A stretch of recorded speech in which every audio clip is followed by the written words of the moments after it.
अस्सलामुअलैकुम। Hope you all are good. और students, आज की इस वीडियो में मैं आप लोगों के लिए दो बड़ी चीज़ें लेकर आया हूँ। कुछ क्वेश्चंस का रिप्लाई भी करूँगा और बहुत ज़्यादा इंफॉर्मेटिव इंफॉर्मेशन है जो कि आप लोगों के लिए बहुत ज़्यादा ज़रूरी है, उसका मैं आंसर कर दूँगा। कुछ क्वेश्चंस हैं और आप लोगों के लिए एक बहुत बड़ा तोहफ़ा है मेरी तरफ से। बहुत बड़ी अनाउंसमेंट है जिसमें मैं जीके की बुकलेट, करंट अफेयर्स के ऊपर नोट्स और कुछ इंपॉर्टेंट पीडीएफ्स हैं जो कि इस साल के लिए बहुत ज़्यादा इंपॉर्टेंट है। और उस इंपॉर्टेंट पीडीएफ में अराउंड 40 से ज़्यादा एमसीक्यूज नहीं होंगे, 40 या 30 एमसीक्यूज होंगे। दैट्स अ प्रेडिक्शन कि उसमें से 2 से 3 एमसीक्यूज इस साल इंशाल्लाह ताला लगेंगे। अब वो जीके की पीडीएफ्स हैं, बेसिकली इंपॉर्टेंट पीडीएफ्स हैं, तो वो कैसे आप लोगों को मिल सकती हैं, तमाम चीज़ों के बारे में डिस्कस करेंगे। So let's start a video. Basically students, बहुत सारे क्वेश्चंस से स्टूडेंट्स की तरफ से पूछे जा रहे थे, जिनमें से एक बड़ा इशू ये था कि स्टूडेंट्स का सीएनआईसी नहीं बना हुआ। तो बेटा, इस सिलसिले में दो तरह की रिक्वायरमेंट्स हैं। अगर आप 18 प्लस हैं तो आप सीएनआईसी की जगह बेफॉर्म की पिक्चर अपलोड कर दें और एप्लीकेशन लिख दें A4 पेज के ऊपर कि आपने सीएनआईसी बनने के लिए दिया हुआ है। और वो इंशाल्लाह ताला जल्द अज जल्द बन जाएगा। इंग्लिश में एक अच्छे फॉर्मेट में, एप्लीकेशन का जो फॉर्मेट होता है उस फॉर्मेट में लिख दीजिएगा और उसे भी अपलोड कर दीजिएगा। सही है। और फिर आपका काम ये है कि आप सीएनआईसी बनने के लिए जो भी है उसकी डॉक्यूमेंट्स हैं वो प्रोवाइड कर दें नादरा वालों को या जहाँ से भी बनता है। सही है। और अगर आप 18 प्लस नहीं हैं तो आप कोशिश ये कर लें कि आप स्मार्ट कार्ड बनवा लें। सही है। ये वो चीज़ें हैं जो कि आपके अभी भी काम आएंगी और बाद में भी आने वाली, ये वो डॉक्यूमेंट्स हैं जो बाद में भी काम आएंगे। और 18 प्लस नहीं है तो बेफॉर्म ऑब्वियसली आपको अपलोड करना होगा, लेकिन स्मार्ट कार्ड भी बनवा लें। स्मार्ट कार्ड बेशक अभी ना बनवाएं, लेकिन कुछ टाइम बाद बनवा लें, लेकिन दैट्स अ नीड। वो आपके फ्यूचर में भी आपको ज़रूरत पड़ेगी उसकी। तो एक बहुत बहुत बड़ा क्वेश्चन पूछा जा रहा है कि सर, फॉर्म सबमिशन हो गई, फीस पे कर दी, फॉर्म्स में कुछ इन्फॉर्मेशन थी जो कि बाद में समझ में आया है कि ये इन्फॉर्मेशन तो गलत अपलोड कर दी है, गलत इंटर कर दी है, तो अब क्या हो सकता है। तो बेटा, कराची यूनिवर्सिटी के अगर फॉर्म्स की गाइडलाइंस में अगर आप जाकर देखें, मैं कोशिश करूँगा यहाँ पर स्क्रीनशॉट भी डाल दूँ, तो वहाँ साफ साफ लिखा हुआ है उर्दू के अंदर, उर्दू लैंग्वेज में लिखा हुआ है कि अगर आपने फॉर्म सबमिशन कर दी और फीस पे कर दी है तो उसके बाद कोई भी उसमें रद्दोबदल, कोई तब्दीली नहीं की जाएगी। और अगर आपकी इन्फॉर्मेशन गलत है तो आपके फॉर्म को डायरेक्ट जो है वो रिजेक्ट कर दिया जाएगा, यानी मुस्तरद कर दिया जाएगा। तो ये तमाम चीज़ों का ख्याल रखें। जिन बच्चों ने, मैंने कुछ बच्चों के क्वेश्चन जो है वो कमेंट्स देखे थे कि हमने फीस भी पे कर दी है और फॉर्म भी सबमिट कर दिया, तो मैंने रिप्लाई इस वजह से नहीं दिया क्योंकि ये मामला है। अब आप KU के हेल्प डेस्क से कांटेक्ट कर लें एक दफ़ा, हो सकता है कोई सॉल्यूशन मिल जाए आपको। कराची यूनिवर्सिटी के अगर अंदर आप जाएंगे तो वहाँ पर एडमिशन के सिलसिले में एक हेल्प डेस्क लगी हुई है, यानी आपकी रहनुमाई के लिए, आपकी मदद के लिए उन्होंने जो है वो एक पूरा प्लेटफॉर्म भी तैयार किया हुआ है कराची यूनिवर्सिटी के अंदर। तो कोई भी अगर आपको प्रॉब्लम आती है, कोई मसला है, कोई इन्फॉर्मेशन गलत पुट हो गई है फीस से पहले या फीस सबमिशन के बाद, या कोई पोर्टल आईडी का मसला आ रहा है, पासवर्ड नहीं मिल रहा या जीमेल आईडी चेंज करनी है, तो तमाम मसले मसाइल आप उन लोगों से डिस्कस कर सकते हैं। वो लोग आपकी यकीनन हेल्प करेंगे। सही है। तो इसीलिए मैं कह रहा हूँ कि अगर कोई ऐसा इशू है जो कि घर बैठे सॉल्व नहीं हो सकता तो आप उनसे कॉन्टैक्ट करें। कुछ बच्चों का क्वेश्चन है, सर हम लोगों ने CNIC की 3-3 पिक्चर अपलोड कर दी हैं, या अपनी जो पिक्चर अपलोड करनी थी वो ज़्यादा अपलोड हो गई हैं, या गलत पिक्चर अपलोड हो गई है, तो इस सिलसिले में क्या कर सकते हैं।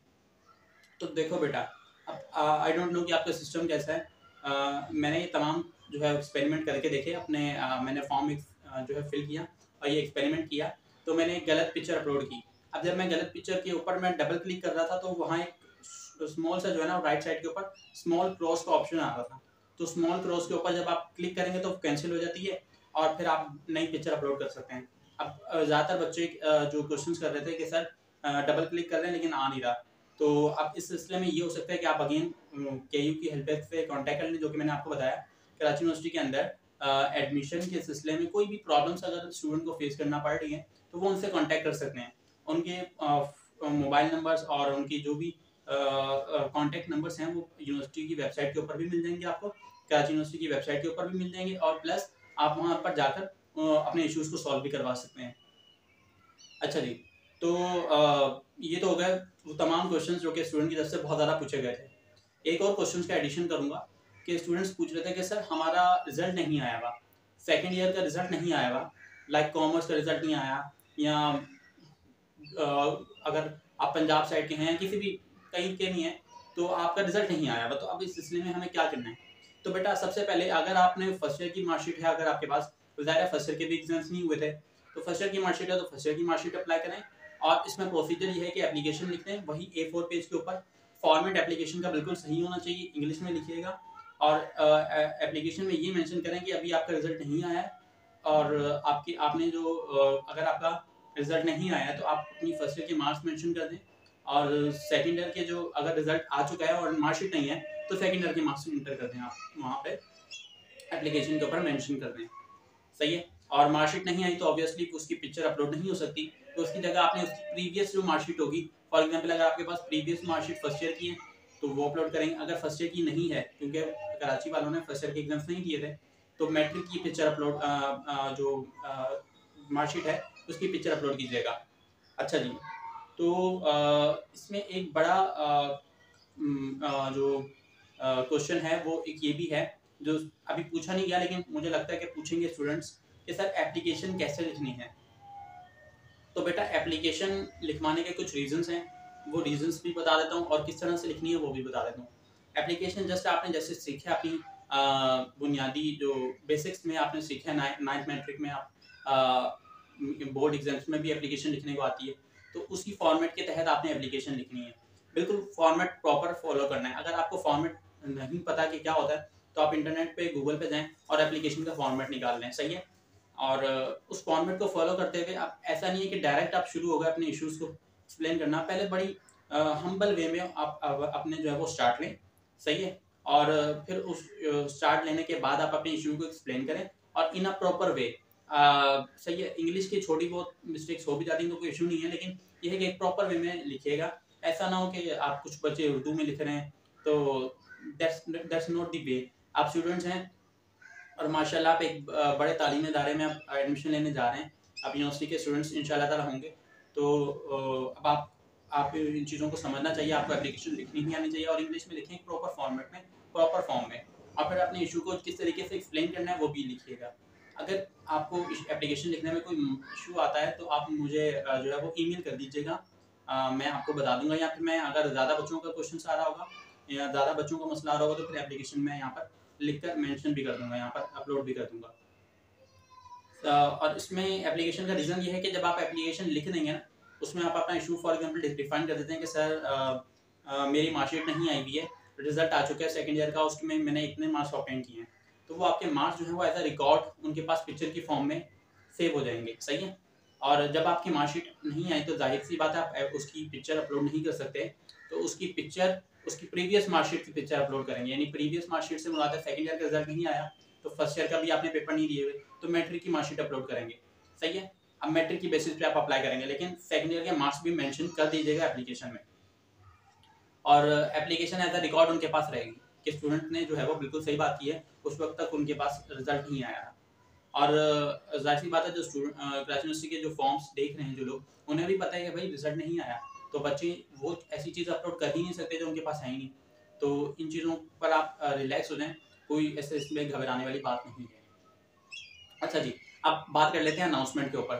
तो अनाउंसमेंट ये है आप सबके लिए, देखें आपके लिए अनाउंसमेंट जस्ट ये है कि बुकलेट, जीके की जो बुकलेट है जिसमें मैंने पहले भी बताया था कि मॉक टेस्ट के टाइम पर मैं काफ़ी इसके बारे में एक्सप्लेन भी कर रहा था। बुकलेट जीके में ये होगा कि उसमें पास पेपर्स के कुछ एमसीक्यूज को लिया गया और उन एमसीक्यूज को इंक्लूड किया गया जो कि बहुत रिपीटेड एमसीक्यूज है, सही है। जीके का हर साल ना बेटा एमसीक्यूज चेंज होते हैं, क्यों? क्योंकि उसमें करंट अफेयर्स का पोर्शन इंक्लूड हो रहा होता है, तो जीके आप प्रेडिक्ट नहीं कर सकते कि कहाँ से आ रही है, लेकिन आप ये कर सकते हो कि पास पेपर से जो मोस्ट इंपॉर्टेंट एमसीक्यूज हैं जो हर साल या 2-3 साल बाद एक साल के गैप के बाद आ रहे होते हैं या रिपीटेड होते हैं, जो कि आपको भी पता होगा, आपने पास पेपर्स को फॉलो किया होगा एफएससी के टाइम पे, तो आपको आइडिया होगा कि बहुत सारे क्वेश्चन ऐसे होते हैं जो कि रिपीट होते हैं, तो उन रिपीटेड एमसीक्यूज को मैंने इंक्लूड किया, सही है, और बुकलेट में मैंने डाल दिया, वहाँ पेस्ट कर दिया। इसी तरह बुकलेट जो है मेरी टाइप फॉर्म में तो ज़्यादा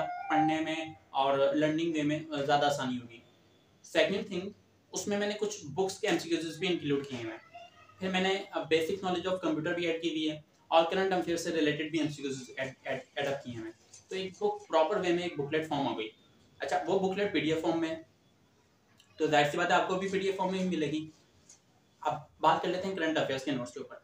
तो करंट अफेयर्स के नोट्स यानी फॉर एग्जांपल जस्ट अगस्त के महीने में, अगस्त के मंथ में, नवंबर में, अक्टूबर में क्या क्या हुए हैं, क्या इवेंट्स हुए हैं, कौन कौन सी ऐसी पोस्ट हैं जो कि चेंज हुई हैं, तमाम इवेंट्स मैंने एक जगह कलेक्ट कर लिए, उनके नोट्स बना लिए, ताकि स्टूडेंट्स को इसमें मेहनत ज़्यादा ना करनी पड़े, उनको सर्च आउट ना करना पड़े, उनको टाइम वेस्ट ना करना पड़े।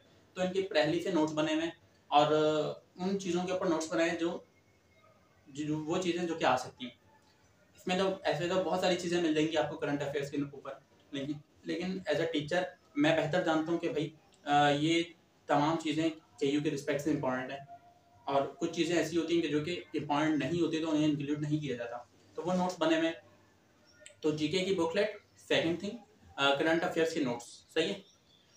थर्ड थिंग जो कि जिसमें मोस्ट इम्पॉर्टेंट एमसीक्यूज का पीडीएफ्स होंगी, 2 पीडीएफ्स होंगी, उसमें 40 एमसीक्यूज होंगे, 40 से ज़्यादा नहीं होंगे, 40 एमसीक्यूज होंगे, यानी टोटल 80 एमसीक्यूज होंगे 2 पीडीएफ्स को मिला के, इम्पॉर्टेंट पीडीएफ्स के नाम से। तो उसमें एज अ टीचर मैं ये कह सकता हूँ कि यार उसमें 2 से 3 एमसीक्यूज इंशाल्लाह इस साल लगेंगे।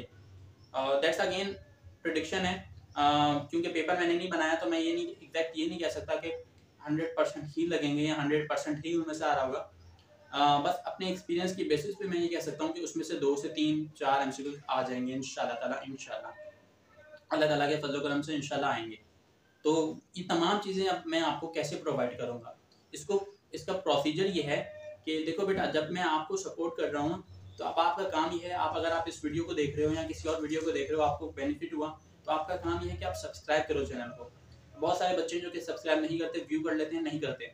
और मैंने इसके बारे में एनालिटिक्स के ऊपर भी देखा कि 70% जो ऑडियंस है हमारे पास, वो देख तो रही है लेकिन सब्सक्राइब नहीं किया हुआ। तो आप जब सब्सक्राइब करते हो, लाइक करते हो, कमेंट करते हो ना, तो हमें एज अ टीचर और एज अ यूट्यूबर क्रिएटर मुझे मोटिवेशन मिलती है, और मोटिवेशन मिलती है तो मैं मज़ीद आप लोगों के लिए वीडियोस बनाता हूँ, कंटेंट प्रिपेयर करता हूँ। और जैसे आप लोगों के लिए पेड वीडियोस भी अपलोड होना शुरू हुई, तो इसी तरह जब आप लोगों की तरफ से हमें सपोर्ट मिलेगी तो हमें मोटिवेशन मिलेगी, हमें मज़ीद बेहतर काम करने का जो है वो ये मोटिवेशन होगी कि यार इन स्टूडेंट्स के लिए करो। स्टूडेंट्स अगर हमारे लिए इतना कर रहे हैं, सपोर्ट कर रहे हैं, तो अब हमारा भी काम बनता है कि हम भी स्टूडेंट्स को सपोर्ट करें। तो इन तमाम चीज़ों के लिए आपको जो है वो चैनल को सब्सक्राइब करना है, लाइक भी करना है और कमेंट्स भी करना है। चैनल की सब्सक्रिप्शन जैसे ही इंक्रीज होना शुरू हो जाएगी, यानी अगर 8K तक हमारे सब्सक्राइबर्स पहुंच जाते हैं, रीच कर जाती है, 8K से पहले ही मैं 7.7K या 7.8K तक ही मैं एक लिंक शेयर कर दूंगा आपके साथ कम्युनिटी टैब में, और उस टैब में मैं आपके जितनी भी ये जो मैंने एक्सप्लेनेशन दी है, जीके की बुकलेट और करंट अफेयर्स और मोस्ट इंपॉर्टेंट पीडीएफ, ये मैं ड्राइव के ऊपर अपलोड कर दूंगा। जब आप उस लिंक के ऊपर क्लिक करेंगे तो आपको वो तमाम पीडीएफ मिल जाएंगी। लेकिन अगेन ये उस वक्त लिंक अपलोड होगा जब आप चैनल को सब्सक्राइब करेंगे अगेन। और आपकी सब्सक्रिप्शन इसलिए इंपॉर्टेंट है कि मुझे मोटिवेशन मिलेगी। मैं जब नंबर को देखूंगा, मुझे आइडिया होगा कि स्टूडेंट्स वाकई में जो है वो हमें सपोर्ट कर रहे हैं। मैंने वीडियो बनाई है और स्टूडेंट्स वाकई में मुझे सपोर्ट कर रहे हैं, तो एज अ टीचर और एज अ क्रिएटर मुझे जो है वो मेरा फ़र्ज़ बनता है कि मेरी रिस्पॉन्सिबिलिटी है कि मैं आप लोगों के लिए कुछ करूँ, आपको सपोर्ट करूँ, जब आप मुझे सपोर्ट करें। तो बेटा, मैं आप लोगों के लिए जब इतना कुछ कर रहा हूँ या मैं सपोर्ट कर रहा हूँ आप लोगों के लिए, या आप लोगों के लिए वो नोट्स जो पेड नोट्स हैं, आपको भी पता होगा जो मॉक टेस्ट लिया, उनमें मॉक टेस्ट के साथ ये तमाम चीज़ें प्रोवाइड की गई। तो इन चीज़ों की एक पर्टिकुलर कीमत थी। तो अब वो ज़ाहिर सी बात है, आपको जब फ्री ऑफ कॉस्ट में पे की जा रही है तो मैं आपको सपोर्ट कर रहा हूँ, इसका मतलब तो आप योर रिस्पॉन्सिबिलिटी इज दैट कि आप भी मुझे सपोर्ट करें, अपना जो लव है वो अपनी सपोर्ट जो है वो शो करें इन फॉर्म ऑफ सब्सक्रिप्शन। तो बेल आइकन को भी प्रेस करें और लाइक भी करें, कमेंट भी करें, सही है। तो इन चीज़ों के साथ साथ अगर मुझे बहुत अच्छी सपोर्ट नज़र आई आप लोगों की तरफ से, तो मैं 2 से 3 लेक्चर्स जो है ना, जनरल नॉलेज के और किसी और सब्जेक्ट के भी पेड लेक्चर्स आपको प्रोवाइड कर दूंगा, सही है। तो आई होप आप इन चीज़ों को समझ गए होंगे और अपनी तैयारी करते रहें। कहीं पर भी कोई मसला आता है, कोई इशू आता है, तो आप कमेंट्स बॉक्स के थ्रू पूछ सकते हैं। अपना बहुत ख्याल रखें और मेरी दुआएं जो हैं वो आप लोगों के साथ हैं। अल्लाह ताला आप लोगों को कामयाब करे। खुदा हाफिज़।